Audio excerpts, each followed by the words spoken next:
What was one of the biggest challenges or toughest challenges that you faced in the industry, and how have you overcome it? I'll tell you, being female in this industry wasn't easy, but I never looked at it as a disadvantage. If anything, I'll tell you, I've always seen it as an advantage. Talking about even my 16-year-old self, when I would go to races, when I'd go to car shows, I always knew that because I was female, I had an advantage, and I utilized that. Welcome to the Ride and Style Podcast, your turbocharged pit stop for automotive restyling. Buckle up with Jesse and Josh. Welcome to another episode of the Ride and Style Podcast. We're already at episode 21. That's very cool. And today our guest is Kathryn Reinhardt of Hemmings. Kathryn, thank you so much for being here with us today. Yeah, really excited. This is going to be a lot of fun. What do you like our name, the Ride and Style? No. See, she's a marketing person, so she's like, whatever. It's the best that we could come up with. We were like, pretty hard to combine all the different elements, and it was kind of for restylers. And then it was a tough. And those of us that don't like cars, yeah, it was tricky to come up. We went through a lot of names actually. So, and the fact that you don't like it, I'm already feeling pretty like a loser. So, yeah. Well, did you ever think of like drive in style? Like ride is usually motorcycle, drive has four wheels. We're not that smart. Okay. That would require a lot of intelligence. Yeah, and first of all, I prefer being a chauffeur at all time. Being chauffeured at all times. So I prefer to ride in style. And I don't like driving. And be driven around, right? Yeah, exactly. We're high class, Kathryn. We don't just jump in our cars and drive places. Now, yeah. So Jesse always wants to know how we met. I don't remember exactly the day and time. So do you know? No, sorry, it wasn't that memorable. Yeah, I guarantee she wasn't wearing blue for that. No, I don't remember the exact moment, but I remember lots of moments with Josh over the years. Don't look like that. Yeah, whether it be at SEMA, the actual show, whether it be through our volunteerism work, or I mean, we've had a lot of moments. Josh has been a really great volunteer within SEMA, and so we've been lucky enough to spend a lot of time together talking about SEMA initiatives, priorities. So I think there's been a lot of really good times together, but I feel like we've also done a lot of really good work. Yeah. I think that my first memory of you was back in Anaheim when you were the LTAA chair. And I think you were maybe your first or second year. I don't know. Yeah, that sounds about right. Yeah, honestly, that sounds like a long time ago as well. It was. That was a lot of fun. Being the chair of a select committee is a lot of power, but it's also a lot of heat. And you're trying to do everything you can for those constituents that are paying extra money to be a part of your council. And you've got to deliver in terms of value. You've got to deliver in terms of, communications. And it's a lot of work, but it's a very rewarding experience. And so I'm glad that I got to do it. I'm glad you got to do it as well. Were you on the select committee for a couple years of LTA before you jumped into chair? How long did you do it? Great question. So I actually said no when they said, can you run for chair elect? And I was like, oh God, no, I don't have time for that. Yeah. And they said, well, you're kind of already doing it now. And I thought, okay, well, I guess I'll do it. And there was a person that was chair elect, and then all of a sudden that person left. And so I really had to jump in. And then they asked me what I do, because I was supposed to be chair elect, but that person left to go, it was supposed to go into a chair role, and he left abruptly. And then I wasn't ready to be a chair, so they ended up bringing in Lee Reiser. She came back as a chair, did it for 2 years so that I could have my 2 years of chair elect, and then I went into chair. Wow. Oh, wow. That is an odd story. So how many years have you been volunteering then? Total. I mean, how many years were you on LTA? What? Let's see. Were you there for 12 years or just? Well, they're 3-year terms, right? 2-year terms. 2-year terms. So I was in my second term. So I probably did a good 4, and then the 2, 6. 4, 6. Yeah, so 10. Well, you got on the board during your IPC, right? Correct. Yeah. Okay, so that kind of transfers over. And how long have you been on the board now? So I'm on year 5. You are almost done. Am I? Graduated. Well, we won't talk about that, but yeah. So you have to do something different next year. You can't just sit on the board as a board member. Yeah, the board is a lot of work as well, even more than being a chair of a council. But those are 3-year terms. And so, yeah, I'm on my 5th year of my 2nd term. Wow. Hey, Go ahead, Jesse. Kathryn, before we get into history, because I was going to ask you some questions there, maybe you could start out by telling us what you do now. What is it that you're currently involved in, and give us just a little summary. Yeah, so my history is I've been in the automotive aftermarket for the last 20 years, basically my entire career. And I was fortunate enough to be able to work with a company called Hemmings. And Hemmings, a lot of people may or may not know it. It's been around for 70 years. We actually celebrated the 70th anniversary this past SEMA show.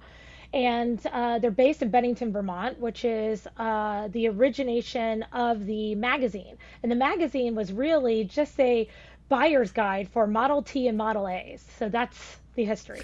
And people utilized this book in order to buy and sell their vehicles. And then it just escalated from there. More vehicles came about. People started entering them into the classified section of this magazine.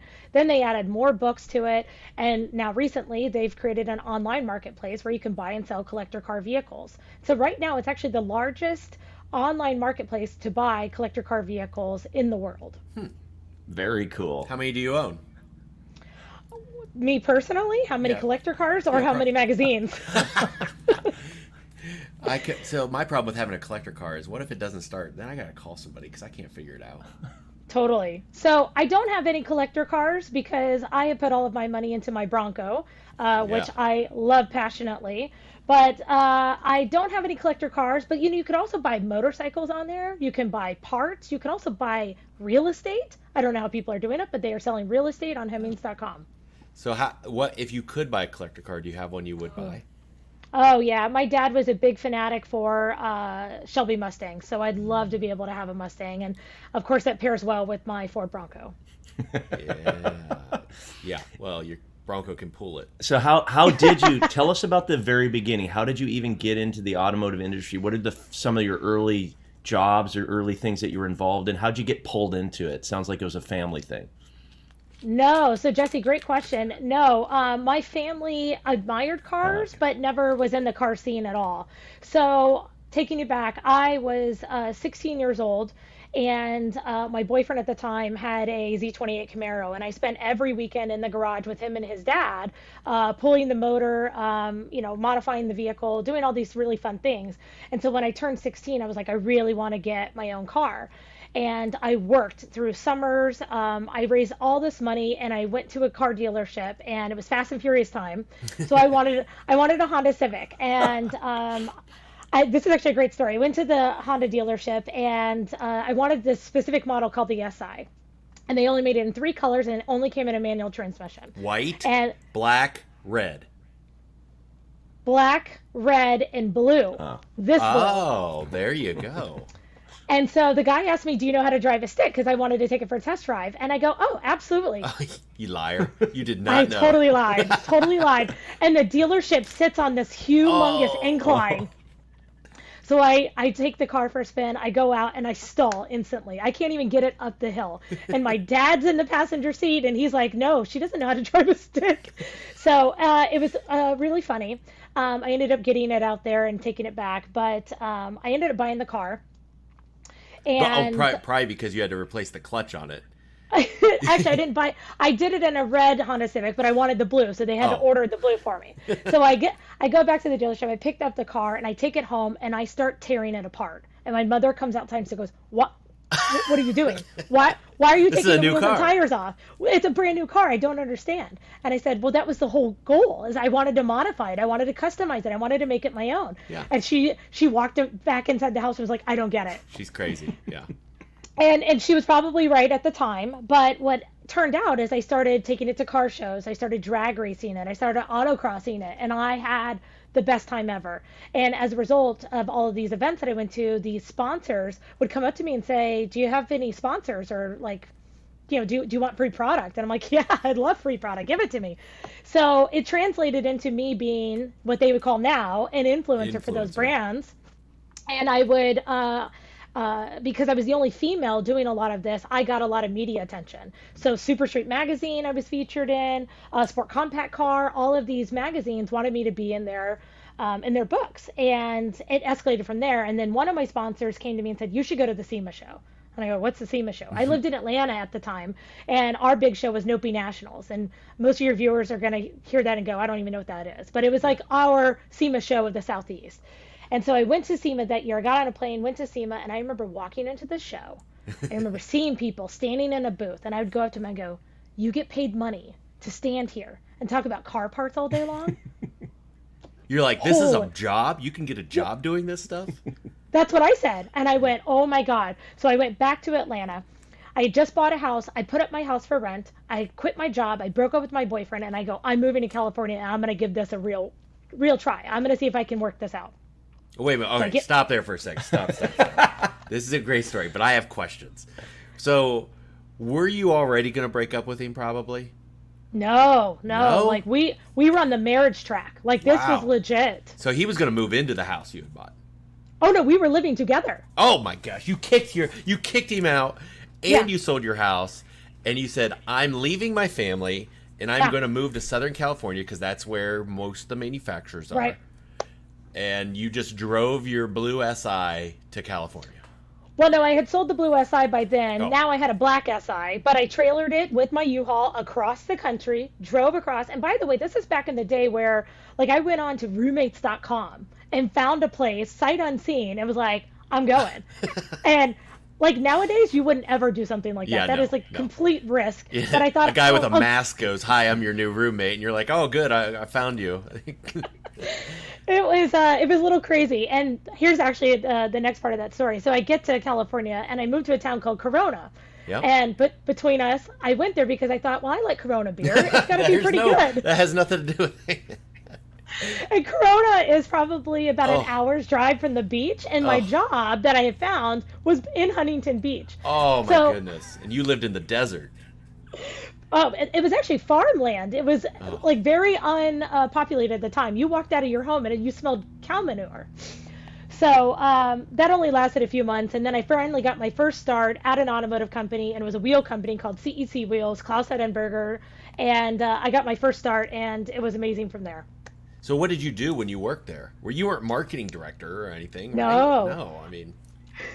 So I sold, this is actually even funnier, I don't know how, but I was such a good salesperson that they said, we want you to sell Novatech and TechArt. And this is very high end. So Novatech is an aftermarket body kit company for Ferraris. And TechArt is body kits and wheels for Porsches. So now I'm selling to dealers who buy Porsche and Ferrari parts. And I'm 22 years old selling all of this stuff to them, and they have no idea who I am, and I don't know what I'm talking about. But all I'm saying is, hey, don't just buy one of these, buy 3 of them. And now all of a sudden, I just made a sale for $30,000. Because, a ground effects kit on a Ferrari is, $12,000. $10,000, yeah. So that was a very interesting job that I had. And so as a result, I started doing more and more sales work, and then I moved up from there. And marketing was always really my passion. Sales was just something I think I was good at because I wouldn't take no for an answer. Yeah. Yeah, I wonder. I've never seen that part of you. Yep. Yeah. Yep. and so go ahead, Jessica. Looking back, because you had quite a journey and you started pretty young, but looking back, what would you tell yourself just getting started in the industry? You know what? You got to take the risk to get the reward. Dump your boyfriend. Dump your boyfriend. Dump your boyfriend. Sell your house. I always say this, and I say this to this day, you never get what you don't ask for. And if you don't make the effort and make the ask, then you're never going to get it. And I've always been that type of person. I've always wanted to get what I wanted and never give up. And I teach it to my kids to this day. But it's hard to make the leap, but make the leap, you'll never know what you're going to find. And you've never left California. I have never left California as a result. And honestly, that was supposed to be a 1-year deal. If it didn't work out, I could move back into my house because I rented it out for a year. And that 1 year came up and I go, let's sell it. We're staying here forever. Yeah, good weather. So now you're working for a company, and we'll talk about it in between, but I'm just blown away. Do you have any inclination to move to Vermont? I do not. Okay, I'll just make it sure. Okay. Even if they offered you a brand new 1994 Honda Civic Si in royal blue? No. No. Okay. No. All right, fair enough. So you worked there for a little while. Yep. Let me go back to the blue Si for a minute. What was the first Yeah. thing you did to that thing? When you said you tore it apart in the garage, did you put wheels on it? Did you put a spoiler? Yeah. You already had a spoiler probably, but It did. It did. You know what? Actually, the first thing was, and this is no plug to K&N, but it was a K&N intake. I really wanted to get an intake, a header, and exhaust. Those were kind of the burger, the fries, and the Coke. Yeah. Performance was where it was at the time. Yep. And Josh, I'll tell you, when I finished with that thing, it had a wide body kit on it. It had a roll cage. It had bulk raise on it. Did you have like Recaro seats in it, like with this racing and the shifter and everything? I had Momo seats on it because Momo was one of my sponsors. I had an RSX headlight conversion, taillight conversion. I had Wings West body kit. I mean, I had everything you could possibly think of. Like, it was like, when people tell you in fashion, like to edit down, like take off accessories, Yeah. I had everything on it. And I couldn't take anything off. And this was back in the day where you could actually sell a car on eBay. eBay Motors had just started, and so I put my car up on eBay, and this guy offered me $30,000 for a Honda Civic, and I was like, "What? Totally, it's yours. Come pick it up." And he did. Yeah. So I sold it, and I don't think I made any money off of it. Probably Yeah. I Well, no, you ultimately lost broke money. even. Yeah, you lost money. Let me just tell you. Let me tell you right now. In my head, And he inherited an electrical problem, by the way, but that's okay. if my mother's listening, I broke even. Yeah. Oh, okay. Fair enough. Yeah. Totally broke Yeah. even. Oh my gosh. Okay. So after you were selling high-end Ferrari parts to Yeah. all the Ferrari dealers, I'm sure there's hundreds of them in Southern California. But where'd you go next? Was that MagnaFlow at that point, or no? Oh no, I made a couple of pit stops. I went to Advanstar and I sold print ads.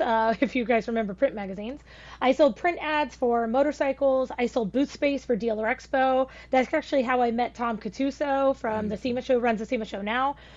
We had a really good working relationship where I was selling motorcycle booth spots, print ads. I did styling and performance, and then I ended up working at Go Rhino, where I kind of got the truck Jeep off-road bug.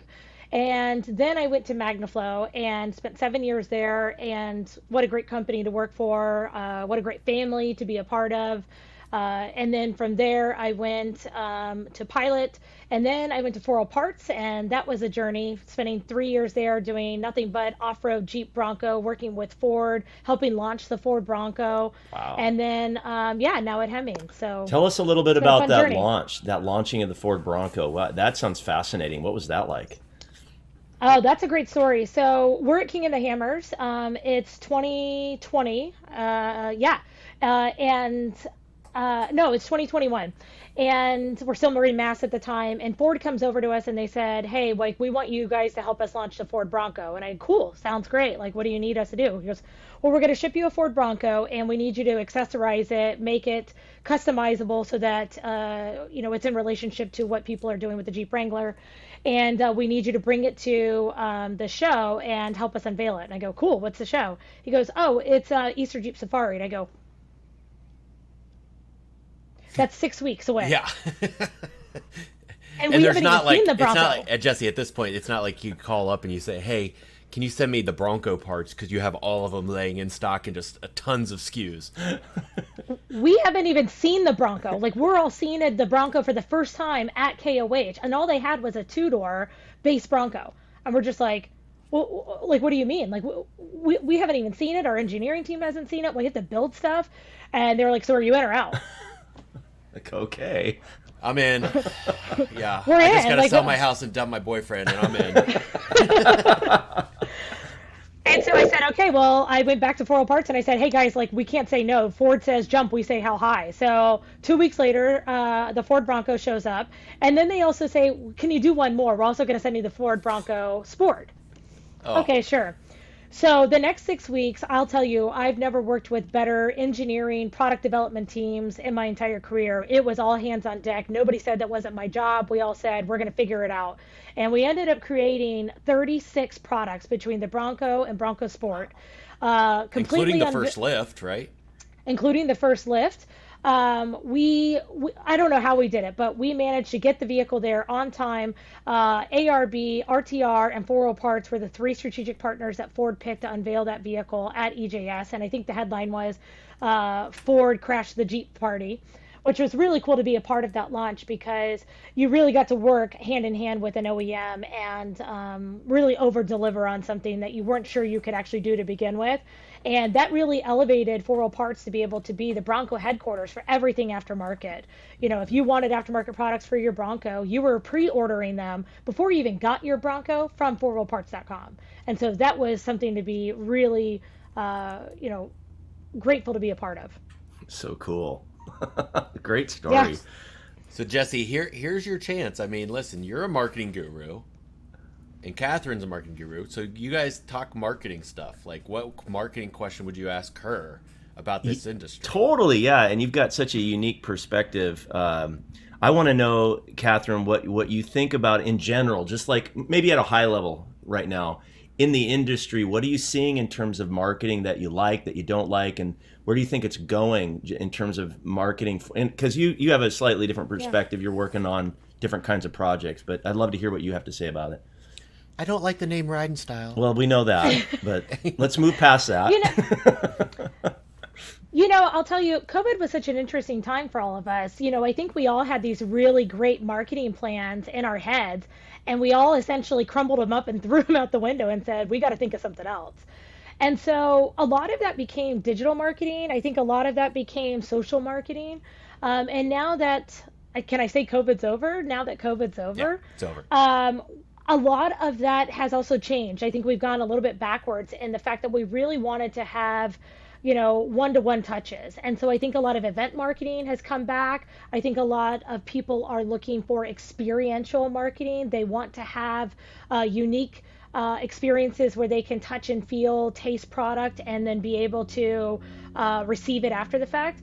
I think that people are really looking for influencers, ambassadors, people that they know and trust to be storytellers of their brand, so that people feel connected and ultimately want to use that product in their hobbies and in their lifestyle. So I think marketing has really shifted from a batch and blast to really one-to-one and more hand-to-hand. I love it. I couldn't agree more. I might use slightly different words, but it's the same thing.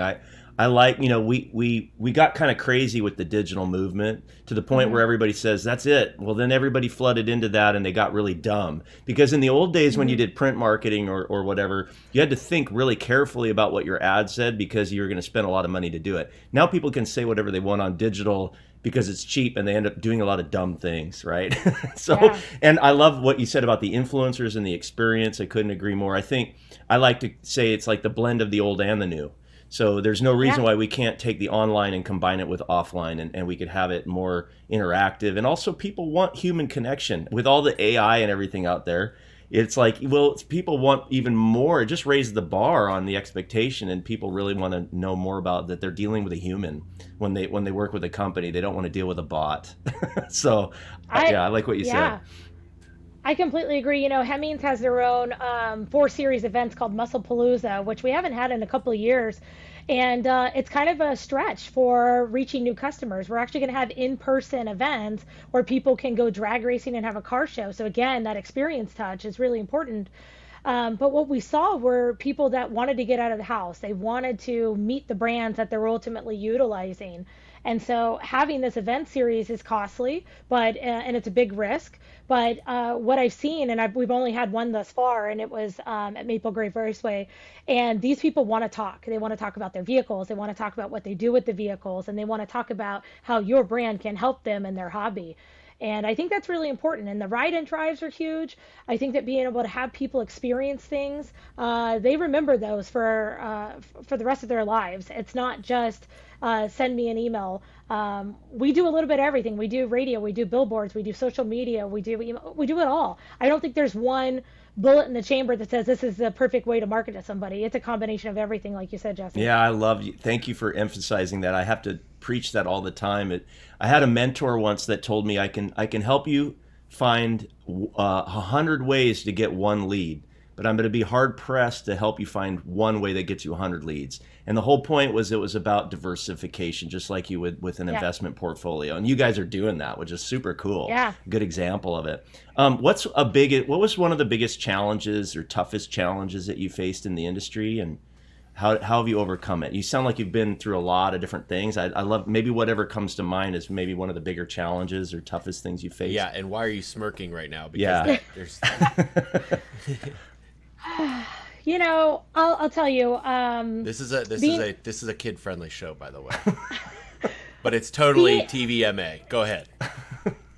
Listen, I'll tell you, being female in this industry wasn't easy, but I never looked at it as a disadvantage. If anything, I'll tell you, I've always seen it as an advantage. You know, talking about even my 16-year-old self, when I would go to races, when I'd go to car shows, I always knew that because I was female, I had an advantage, and I utilized that. Now, fast forward to working in the industry, I definitely had a lot of people overlook me, not consider me for positions, not think that I knew what I was talking about from a program, product, mechanical standpoint. So there's been issues of gender inequality, if you would say, but I always looked for the opportunity that allowed me a better way to navigate that. And so I know a lot of people may look at women having a disadvantage. I've always used that as an advantage in any situation possible, because I think that most people want to have a diversified mix of people, but I also think that women bring a really valuable perspective and expertise. Totally. Oh my, yeah. And No, I think. good answer. Sorry, am I lagging? No, you're fine. Keep going. I was just going to say good answer. Yeah. Good answer. Oh yeah, no. I mean, listen. All of her answers are as if she's got them written right in front of her and she's reading off a prompter. Okay, that's. You mean that in a good way. Hardly. You mean Oh that yeah, in no, a good she's way. no, it's great. I mean, listen, and what I do love about her, she doesn't, she never comes up with excuses. It's always let's move forward, let's get this done. And if we fail, I mean, if there's things that we fail at, okay, what did we learn from it? Let's do it better next time. It's not, sit there and sulk like so many people do. It drives me nuts, Yeah. But I think that's part of being in small businesses instead of larger corporations. So talk about that. You've been in all different size businesses, and a lot of them are SEMA members. What do you see as far as the difference between large companies that are SEMA members versus small companies? I've worked for both, and I've loved working for each one, and they both had different dynamics. I'll talk about being at MagnaFlow. I loved the family dynamic of that. I loved being able to avoid red tape, go straight to the president and say, I've got this great idea. And he goes, yeah, go with it. Sounds great. I've also worked for corporations where I had that same idea, and they were like, well, did you ask your boss first? Oh, I have to go through that chain of command? Oh, okay. So there's definitely advantages to both of them. I will say, working at 40 Parts, I got to work under leaders that came from Polaris and OEM, and they had a lot of red tape, but it was good red tape because I learned different evaluations, different steps, different questions I needed to ask myself instead of just running with an idea. I needed to have, a strategy. I needed to have a proposal. I needed to think it all the way through and have rebuttals when I presented this. What did I think they were going to say no to, and be ready for that and be prompted for that.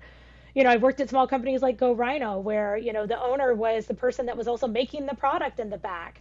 And those are great experiences because I got hands-on experience to things that I would not have gotten at a corporation because I needed to stay in my lane. So it was a variety of both. And to anybody starting in this industry, I would say, work for both companies, have as much experience as possible.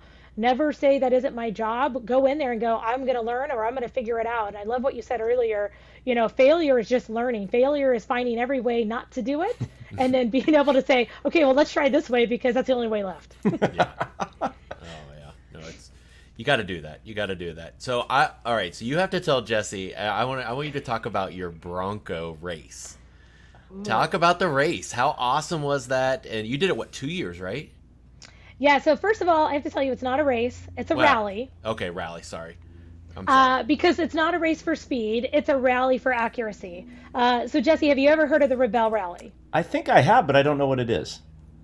Great. Okay. So I want you to imagine that you are in a vehicle for 8 days and you have to go about 1,500 miles off-roading, and there is no GPS, no cell phones. You're using a compass and a map to find yourself off-road, trying to find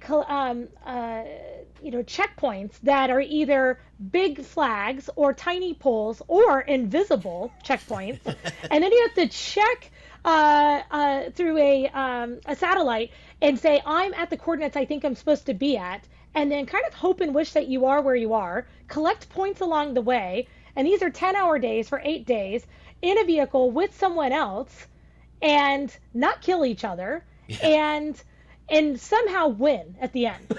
Yeah. This is insane. It's like geocaching meets around the world in 80 days, insane adventure. And people. It's like it's like The Amazing Race and Survivor. Mm-hmm. Oh, and here's the best part: only women can compete. Oh, that's a twist. Awesome, interesting. So I found this event probably a few years ago, and I knew someone that was doing it. And between us, I was like, she doesn't seem like the outdoorsy person. So I kept thinking to myself, well, she could do this. I could do this, right? I'm an off-roader. I've been off-roading for 10 years at that point, and I thought I could do this. So at the time, I was at 4 Wheel Parts, and Tori was a female coworker. And so we were at Off-Road Expo, and I said, hey, Tori, I found this event where we can go off-roading for like 8 days and not have to go to the office. And she was like, whoo, sounds like fun. I go, great, I already signed us up. And then I sent her the link, and she goes, what the hell is this? Yeah. Where's the bathroom, by the way? Oh, there is no bathroom, and that's another great point. So you sleep in a tent that you pitch every night on the ground. Yeah. Wow. Oh my goodness. And do you stop for food ever? I mean, it's not like you just roll through McDonald's. What do you have do you have to pack enough food for 8 days and ration it out? Now, they do have a Michelin star chef that cooks you breakfast and dinner each night. Okay. So the food there is actually very good. Yeah. But during the day, you're on the road, and they are long travel days. These could be a couple hundred miles. So, yeah, you got to pack your own lunch. So our go-to were like peanut butter and jelly, fruit, snacks, whatever we could possibly get our hands on. ARB gave us a fridge, so that actually helped keep everything cool, which was nice because this is a desert. Yeah. You start in a northern California, Nevada area, so it's cold, and then it becomes super hot as you get further down because we always end in Glamis at the dunes, which is pretty intense because the dunes, you can't see anything. You could be looking for a checkpoint, and I could tell Tori, I'm like, it's here. I'm like, I don't see the flag. Why isn't the flag right here? And then you would basically turn around, and it was right behind you on the other side of that sandhill. Oh my goodness. It's a very competitive group of women. There's about 50 to 60 vehicles, so about 100 to 120 women. So when you do reach base camp, to answer your question, Josh, there are 4 trailer bathrooms, but 4 for 120 women. You could see how that could get a little ugly. I could see where that would take 7 hours. Yep.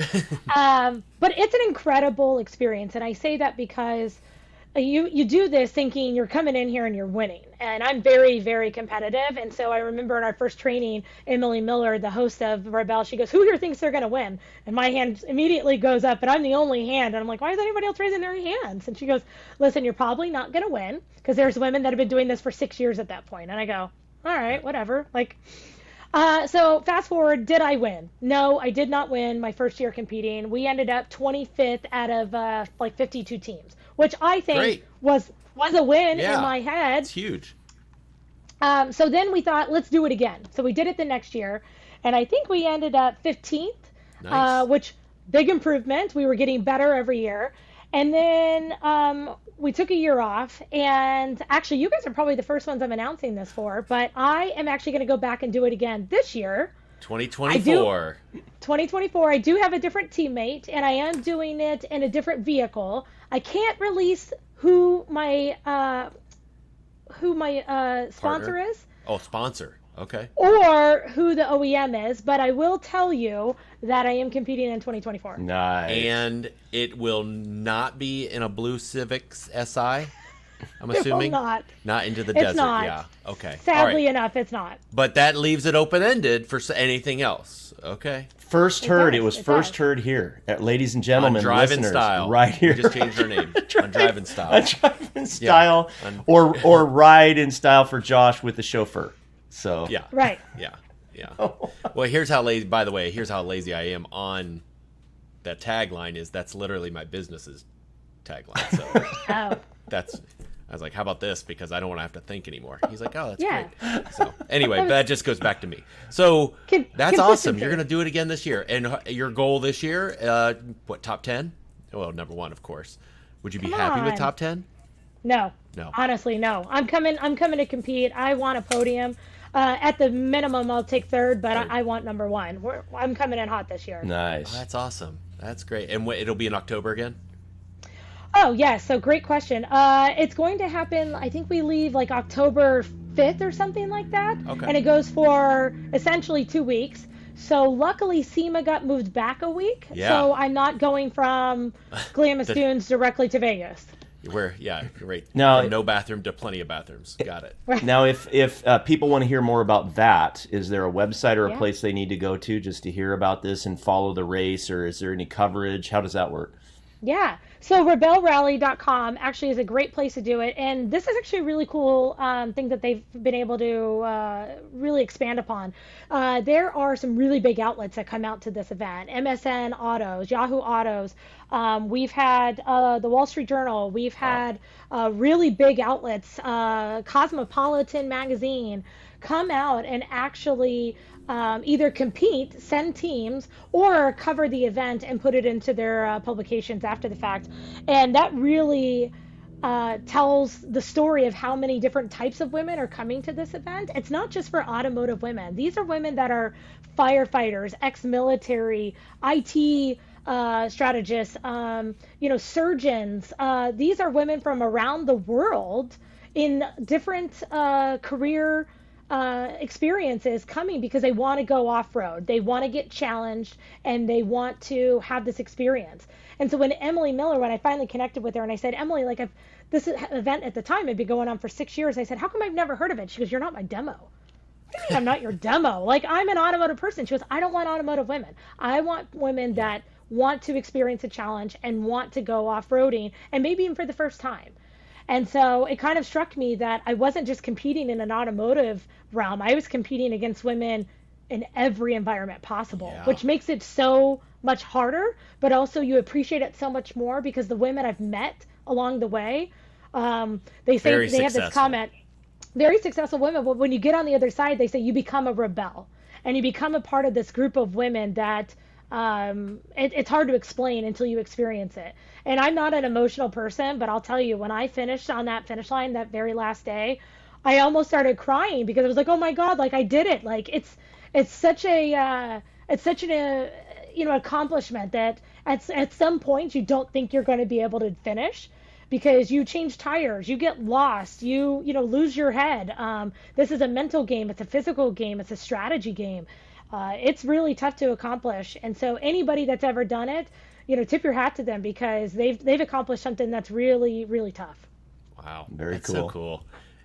Just to plant a seed, if I were to start identifying as a woman, would you ever take me up as a partner for 8 days? I would not pick you up as a partner, but not because of your gender, but because we would definitely butt heads. You're right. Yeah. But That was remember, like a I big like to one. ride in style. I don't like to drive. So I would let you do most of the driving. Well, no, because the navigator's the hardest part. Oh, so you love navigating then. You're probably very course. good at that. Yeah. You're like, you're the one telling her where to go. Yeah. I mean, let's be honest. Yeah. I mean, the driver is a glorified Uber driver because I'm telling her where to go, what time to be there. And don't tell her I said that. Yeah. But essentially, like, you were calling the shots. You're saying where we're going. So Yeah. I don't think I'd trust you with a map either. Good point. Do they give you like a satellite phone? Yeah, in case of emergencies, Yeah. but not to call home. And that's another thing, you can't call home. Like, there is no communication to the outside world. So I can't call my husband. I can't talk to my kids. Like, there's none of that. And honestly, sometimes you're like, Yeah, well, I was going to say, Craig's probably like this. Boys, We're having a vacation in for 8 days. We're going wherever your mom won't let us go. I will say it is really tough on the parents, but he does a really good job, and he actually would send me daily text messages that I couldn't receive of what happened that day, and I think that really helped me to feel like I didn't miss that much either. Yeah. But also to know that he kept them alive every day. Yeah. Here they are at baseball, and now getting sick. I wish you were here. That's it. Yeah. That's awesome. Go ahead, Jesse. Kathryn, this is super interesting, all this stuff. I do want to get back to Hemmings a little bit, just to hear kind of, now that we've gone through the past and all the cool stuff that you've done and accomplished. Tell us more about Hemmings and what you do there, and also what sets in this crazy competitive industry. Yeah, like I said, Hemmings Heritage alone, I think it's one of those brands that you trust. We can go to any event and people will say, my dad used to get that magazine, my grandpa used to get that magazine, and it was a trusted book where you can buy and sell your vehicle. And nowadays, you could go on a ton of different platforms where you could sell your vehicle, but you're really wanting to get the most amount of value for it. And you want somebody to pay for it because they know what it's valued at. And there's not a lot of marketplaces where you can do that. And Hemmings is definitely that place. And Hemmings has 3 really cool options for you to sell your vehicle. You can do it in a classified and kind of put it out there and wait for someone to come to you. You can also do what they call a make offer, where you put it out there and go, here's what I want to sell it for, but make me an offer, and you can actually negotiate the terms with the buyer directly. And then you could do an auction where you can say, hey, I want to sell it and here's my price. But what I really love about what Hemmings brings to the table is they really have expertise, people that know the value of vehicles. They are watching the market. They can sit there and tell you, hey, that vehicle was valued at $50,000 last year, but guess what? It's only valued at 45 this year. And the market changes on a day-to-day basis. Whatever happens with the economy, whoever is the president at the time, whatever, if there's, COVID happening, all of these factors change the virality of the price of the vehicle. And Hemmings has this expertise on staff, and they're a phone call away. You're not calling international, you're not talking to a bot, you are talking to a real person that understands the marketplace. And what I also like about Hemmings is they have all these frictionless marketplace options. Think about back in the day when you would sell a vehicle and you'd have to meet somebody in a random parking lot and you'd have like a bag of cash that you had to sell it. And that by the way, that's how you sold your Honda Civic, and that's how you got your apartment in Corona. Let's just not forget that. So you bring a lot to the table here. Go ahead. And so you don't want to do that anymore. So Hemmings has this option where you can do a pay plus title, right? Where we handle the titling for you. We handle the payment for you. We don't release the funds until the vehicle is received by the buyer and they say it's good to go. Like an escrow, basically an escrow program. Yes. Okay, cool. And so a lot of other marketplaces don't have that. We also have opportunities for you to shop insurance. We have a ton of insurance marketplace providers where you can find the insurance that matches for you. There's just a lot of opportunity. Valuations. I don't know what my vehicle's valued at. I inherited this vehicle. My grandfather had this, but I don't know what it's worth. Let us tell you what it's worth, or let us tell you a evaluator in your area that can actually go and see it in person. We tell you how to take pictures, how to get videos of your vehicle to have the best price possible. Hemmings has gone above and beyond to make this an easy, frictionless marketplace where you can sell your vehicle and get the maximum value of it. Great That's stuff. really cool. Wow, I never thought about that escrow. That is, listen, if I'm going to buy a classic car for, $60,000 from Vermont to California, I'm going to want to have somebody in the middle, trusted name, and they've got the name, a trusted third party that's going to make sure it goes smooth. That's smart. Yeah. And they only take 25%. That's pretty good. Actually, it's 5%. Wow, even better. See, I was willing to do pretty it for low. 25%. That was pretty low. There are other marketplaces that do big events in different cities, and they take a lot more. And I don't know what their number is, but I think you might be in the ballpark there, Josh. Interesting. Kathryn, what do you think about overall the aftermarket automotive industry? Like, where do you think it's going? Like, if you had a crystal ball, and what should we be looking for? What's your predictions of the future? Oh, great question. I see, that's tough because we're in a situation where there is electrification happening. There are alternative fuels happening. There are a new generation of buyers coming in. I kind of joke around. We're not competing with, um, other vehicle manufacturers. We're competing with kids who would rather do this instead of drive. And that's a difficult conversation because when I was 15, the first thing I want to do was get my license because that was a sense of freedom. And so we're really trying our best to talk to the youth and make sure that they're utilizing the automotive industry to be a customization tool for them, to be something that they can modify and showcase their personality with, and use that vehicle to do their hobbies, to match their lifestyle.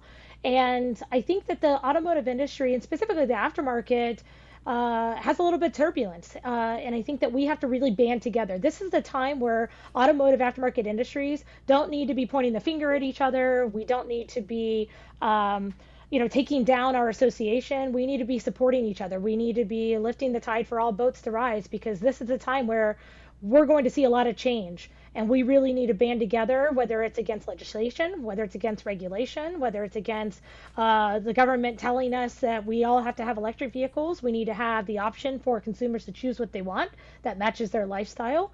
And I think that in this particular time, SEMA is that association that's going to band us all together. And this is a time where a lot of automotive industry aftermarket companies need to work together. See, that's why she was SEMA Person of the Year. That's why she was chair of SEMA Cares, because she really cares, unlike my charity. And yeah, chair of LTAA, now Tora, now on the board, and who knows what the future is. Maybe she'll announce it on our show at some point. Oh, but Jesse, what do you think it is? What do you think's happening in the industry? Do you think that we've got a bright spot ahead? Do you think we've got some hurdles? What do you think? Yeah, I have to side with the idea. I try to stay the glass is half full. And so I'm just looking for an opportunity. Whenever there is something that happens in any industry or just the economy in general, there's always an opportunity, for an equal opportunity for every misstep and problem. Just like how in the Great Depression, some of the most millionaires were created and new businesses came out and sprang out of that. So even though we've gone through this weird economic change with first COVID and then the supply chain and problems, I actually think that you're right, that the personalization and customization, that's what people always want, and they've always wanted it. That we're at that point again where, especially like you said, the younger generation, you pointed out the phone.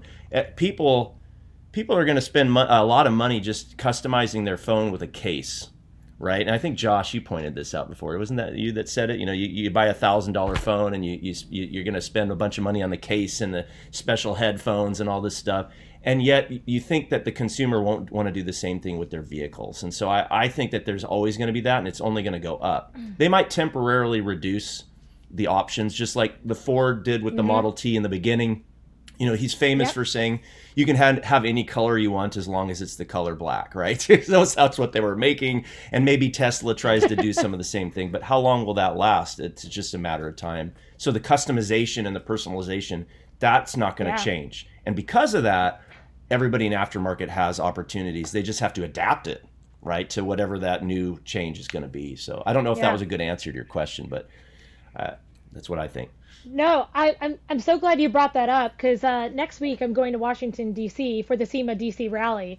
And I was actually practicing my pitch with someone just last night. And I go into these, meetings with congressmen and senators, and let's be honest, you're not actually meeting with them, you're meeting with their staffer. And their staffer is usually someone in their early 20s, and they're just taking notes. They're not really that engaged in the conversation. So here's my pitch, and I love that what you just said, because this is spot on. I walk in there and I said, hey, first question, do you own a car? And you'd be surprised how many of them actually say no, because they just walk around DC. That's how they get to their jobs every day. And I go, well, okay, do you own a phone? Yes, everybody owns a phone, right? Great. When you bought your phone, did you go back to Apple and buy your case? Did you go back to Apple and buy your case for your AirPods? Did you buy your cord from Apple? No. Where did you buy it from? Online, Amazon, wherever. Yeah. Right. A third party. A third party. Now, what if I told you that you couldn't do that and you could only buy your case, your cord from Apple? I wouldn't like that. And they set the price. And whatever the price is, that's what it is. There's no other option. And they can change the price, they can increase it, they can double it, whatever they want to do. Are you okay with that? And then usually they go, no, I don't want that at all. Great. Well, that's kind of what the aftermarket's all about. That's so Imagine if you great. get a car and you want to go and modify your car, or you need to replace something, and the only option was to go back to the dealer because now the OEMs have locked out the aftermarket from being able to access the computer and be able to make those modifications. And now there's only one price, and that's the price you got to pay. How do you feel about that? All of a sudden their attitude changes, and that's a comparison I like to make because I feel like these younger kids, maybe that's the only way that they can understand my pitch. I love it. It's such a perfect analogy, and also the average person doesn't even know what aftermarket even means. They have nobody gets it. What you did was you made it real. That's very cool. Yeah. No, I mean, and cell phone is perfect, and they spend $1,000. Another question you could even ask them is, if you spend $1,000, how much are you spending to protect it? Not just accessorize it, personalize it. Some people are personalize it. They just want the fancy, case and the fancy AirPods, but other people just get something to protect it. So either way you stand, what if you had to pay double just to protect it?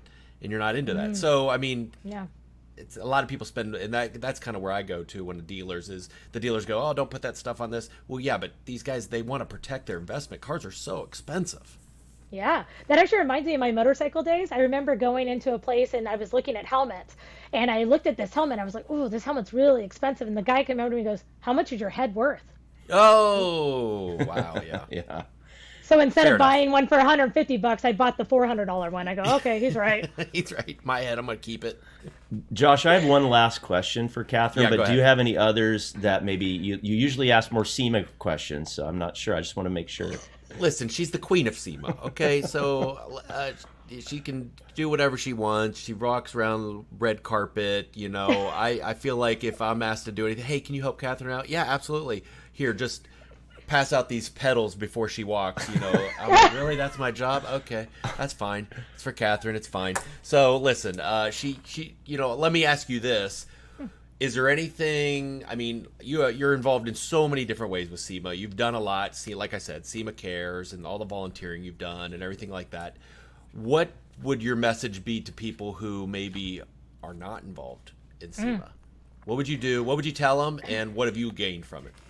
You know what? I'll quote Tim Martin on this one. I have received way more out of SEMA than I ever put in, and I like to think I put a lot in. A lot, but I've received everything in tenfold. Whether it was networking opportunities, whether it became partnerships, strategic partnerships that came as a result. I've received job offers because I was a SEMA volunteer because they saw what I was doing in my commitment.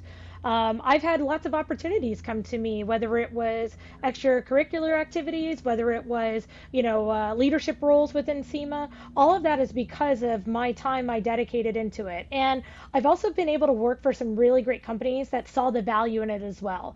And I can't tell you how important that is. If you're going to volunteer for SEMA, bring your company in. Show your company how valuable that is to their brand, to your personal and professional development, but also the insights that you bring back to your company, because those insights are going to help your company have a leg up on the competition as well. And again, I've just received so much more out of SEMA than I could ever give. And if you have the opportunity to serve, raise your hand because it will pay you tenfold. That's awesome.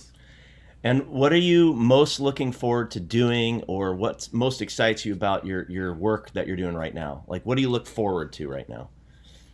I really enjoy helping small to medium-sized businesses with their marketing. I do a lot of consulting. I help with companies that don't know how to create a go-to-market strategy or don't know how to launch a new product. And I've been fortunate enough to have a lot of companies lean on my experience and my expertise to be able to help them on that. I'd love to be able to continue being a volunteer for SEMA in some capacity. I think that we definitely, like I said before, we need a band together. This is the time where we need SEMA leaders to really bring us all together and find the bigger purpose to support our businesses for the future. So I'm looking forward to just riding the wave. I get to do what I love every day. Not everybody gets to wake up and say, I get to play with cars and I get paid for it. And if I go back to my 18-year-old self and go, oh my God, like I made my dream, my hobby, an actual career, I'm grateful to be able to say that. And so every day to be able to work in this industry, I'm really appreciative. That's it. I'm buying her a Civic SI and sending it out. That's the way to drop the mic right there, Jesse. That's what I'm finding, and I'm finding a 94. I am not gonna buy a new one. What year was it? It was a 2000. Oh, Okay. jeez, you're so much younger than I thought. I'm younger. That's good. It'll be easier to find. Good. That's 24 years ago. Jeez. Oh my gosh, I thought Fast and Furious was over by that time. I guess No, it's never over. They're still on. They're still number on. 27. You're making another one. They're like, that's your grandma's ride. Nice. Go ahead. Kathryn, this was an awesome interview. We really appreciate it, and maybe even we'll do a part 2 at some point after you've done a couple of these cool challenges and Live Yeah. on the Rebel Rally. yeah, like with Are you a coming? drone. That'd be a suit. Yeah, I'll be in the car next to you. in the We back. won't say how I got. He'll We be in won't the say how I trunk. got there. We'll hide in the trunk. Honestly, this has been a lot of fun. I love Yeah. being able to talk about the industry. I love being able to share experiences with people. And so I'd love to be able to talk more about it at another time. And, who knows what the future holds. How do people find out more about you, or if they have questions for you, how do they get a hold of you? Well, you could stop. No, you can go. LinkedIn is obviously an easy way to find me, Kathryn Reinhardt. A lot of people like to follow me on Instagram. I don't know why. It's usually pictures of my Bronco or my kids, but Yeah, it's usually your kids. yeah. I've never seen the Bronco hardly.